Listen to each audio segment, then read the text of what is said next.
Once upon a time, deep in a forest near the Himalayas, there was a big banyan tree. Three good friends, a quail, a monkey, and an elephant, lived nearby. Although they were all smart, they often disagreed with each other. Whenever they disagreed, they treated everyone's opinion equally, no matter how much experience each one had. This made it difficult to reach decisions quickly. They would argue and debate for a long time before finding a solution.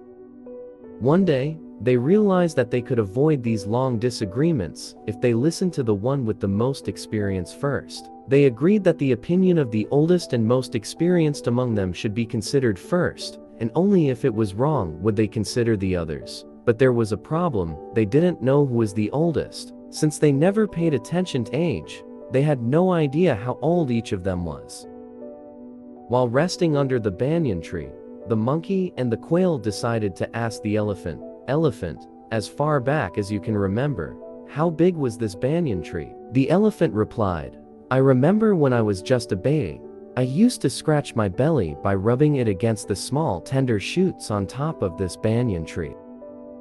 Next, the monkey said, "When I was a curious baby monkey, I used to play with the little seedling of this banyan tree and sometimes nibble on its tiny leaves." Finally, they asked the quail, "Quail, how big was this tree when you were young?" The quail replied, "When I was young, I found some tasty berries in a nearby forest and ate them. The next day, I flew over to this spot and dropped some seeds here. Those seeds grew into the banyan tree we see today."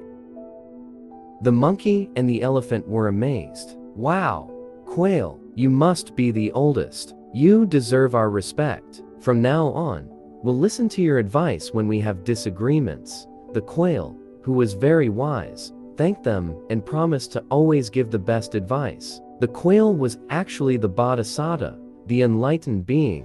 Moral of the story: respecting the wisdom of elders brings peace and harmony.